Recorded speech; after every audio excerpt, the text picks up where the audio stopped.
벌써 9월이 끝나가는데 더위는 쉽게 가시질 않습니다. 일하기 싫을 정도죠. 근데 안 할 수 없잖아요. 2024년 9월에 매력적인 신제품 소식 들고 찾아왔습니다. 디몬크의 테크5 함께 보시죠. 다들 먹고 살기 힘들다지만 200만원짜리 스마트폰은 잘도 지릅니다. 그래요, 제가 구매했습니다. 아무튼 첫 번째 주인공 아이폰 16 프로입니다. 더 큰 크기의 프로 맥스 모델은 쳐다보지 않겠습니다. 프로와 프로 맥스 간의 격차가 상당히 좁혀졌습니다. 차이가 거의 없다고 볼 수 있죠. 그래서 큰 화면을 원하는 게 아니라면 선택할 이유가 없습니다. 돈을 아끼고 싶다면 일반 16을 보시면 되고요. 아무튼 디자인 변화 좀 주고 새로운 AP 탑재되고 카메라 성능 조금 개선되고 버튼 하나 추가되고 배터리 늘어났습니다. 덕분에 이전보다 약 10g 무거워졌죠. 우리 모두를 위한 AI 기술 애플 인텔리전스는 현재 쓸모없습니다. 끝. 이렇게 끝내면 저도 참 편한데 욕먹겠죠? 이번 16 프로 포인트입니다. 화면 베젤이 더 얇아지면서 아주 조금 더 큰 화면을 갖게 됐습니다. 애플 사상 가장 얇은 베젤을 갖게 됐죠. 그간 두꺼웠단 이야기입니다. 이전 15 프로 맥스 모델에 적용됐던 5배 망원 카메라, 더 작은 16 프로 모델에도 포함됐습니다. 품액의 강점을 가져온 거죠. 추가적으로 울트라 와이드 카메라 화소수는 더 높아졌습니다. 약 4,800만 화소. 개인적으로 그리 드라마틱한 변화라 생각하진 않지만 버프 제대로 먹긴 했습니다. 혁신은 없지만 변화는 있죠. 그리고 가장 새로운 거 우측면 하단에 붙은 카메라 컨트롤. 디지털 카메라의 셔터 버튼과 같은 역할입니다. 반 셔터 개념도 포함됐어요. 사진, 비디오를 촬영할 때도 쓰이지만 쓱쓱 밀어내면서 카메라 도구를 더 직관적으로 제어할 수 있게 됐습니다. 이게 얼마나 유용할지 직접 써보지 않는 이상 알 길은 없지만 확실한 변화입니다. 아직 안 깠어요, 저 새로 산 거. 최신 AP A18 프로 탑재, 메모리는 여전히 8GB, 배터리 수명은 이전 대비 최대 4시간 늘어났습니다. 애플이 자체 개발한 생성형 인공지능 애플 인텔리전스, 이해하기 쉽게 시리의 진화형이라고 보시면 됩니다. 훨씬 유능해진 거죠. 글쓰기, 이미지 생성 도구, 개인정보 보호 기능 등등을 포함하고 있는데요. 당장 한국어를 지원하지 않습니다. 베타 버전이고요. 아직 완전체가 아니기 때문에 한국어 지원 시기는 조금 더 시간을 갖고 지켜봐야 할 것 같네요. 이제는 죽어버린 마이크로소프트의 코타나보다는 희망적으로 보입니다.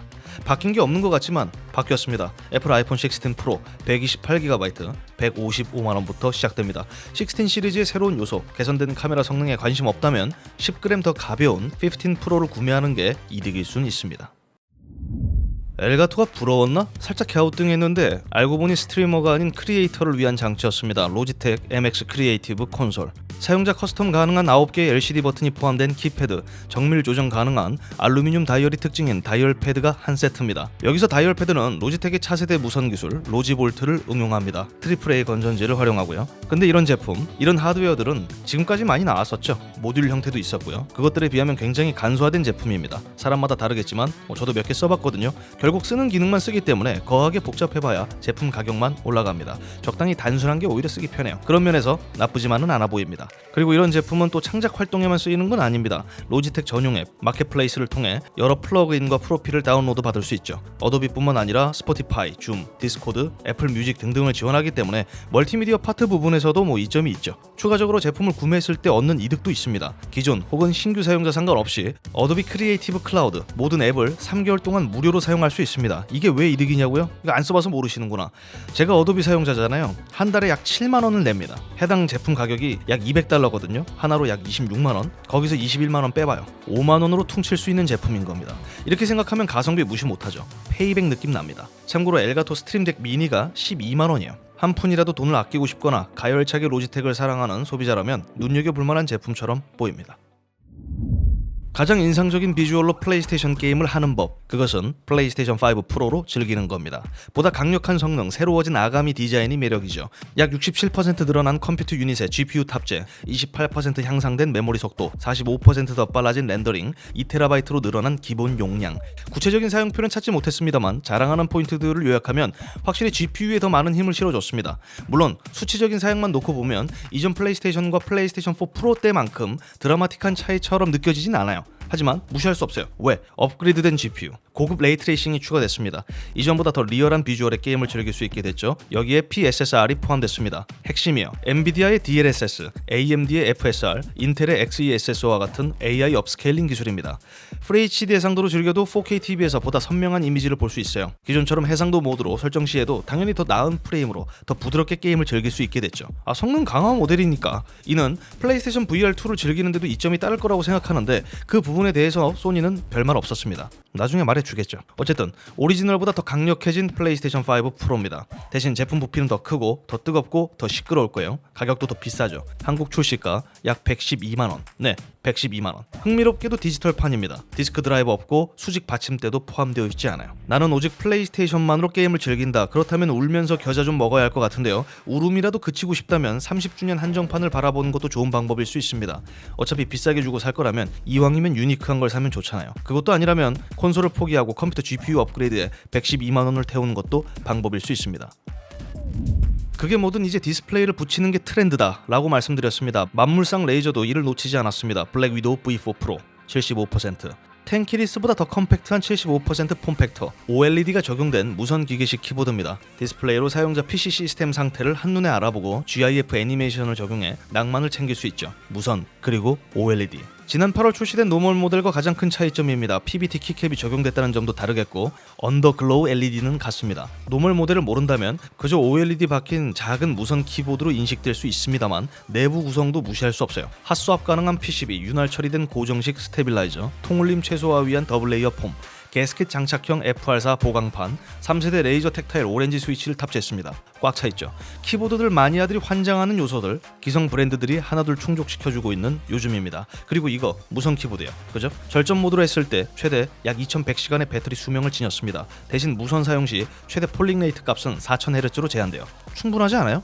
인조가죽 소재 손목 받침대도 잊지 않고 끼워줬습니다. OLED가 더해진 작고 강력한 무선 키보드를 찾는다면 좋은 대안이 될 수 있습니다. 하지만 아주 커다란 아쉬운 점이 있죠. 뭔 줄 아세요? 비싸요. 국내 출시가 약 40만원. 레이저가 싫다면 원조격인 에이소스 ROG, 아조스라는 대안이 있습니다. 아저씨 말고 아조스. 그것도 40만원이요. 정말 짧은 순간 반짝이고 끝날 줄 알았던 거, 저는 그게 UMPC 시장일 거라고 예상했습니다. 세상 분위기는 다른 것 같습니다. 이제 에이서도 참전합니다. 니트로 블레이즈 7, 144Hz FHD IPS 터치 디스플레이가 적용된 7인치 핸드헬드 게이밍 콘솔이에요. 그래요, 조택도 하는데 에이서라고 못할 리 없죠. AMD 라이젠 7 8840HS 프로세서를 탑재했습니다. 지원 시리즈 아니에요. 노트북용이죠. 덕분에 최대 퍼포먼스, TDP 값은 더 높다는 장점이 있는데 이게 조금 애매한 포인트가 있어요. G1의 후속 모델이 내년 초 출시 예정이라는 겁니다. 시기적으로 애매하죠. 아무튼 16GB 램에 2TB SSD, 50Wh의 배터리, 당연히 외장 메모리, USB4 포트 포함됐죠. 무게는 약 670g, 마냥 가벼운 무게도 아닙니다. 그립감은 직접 잡아보지 않는 이상 알 길이 없기 때문에 설명이 어려울 것 같고요. 좋게 말하면 기본에 충실했다, 반대로는 별거 없다. 그래서 이게 좀 경쟁력을 갖기 위해서는 가격이 아주 중요할 것 같습니다. 근데 아직까지도 구체적인 출시일과 가격은 공개되지 않았습니다. 해외 매체들은 700에서 850달러가 될 것으로 추정하고 있는데요. 좀 더 저렴해야 하지 않을까요? 게다가 아까 전에 말씀드린 것처럼 이거 빨리 출시하지 않으면 더 애매해질 수 있습니다.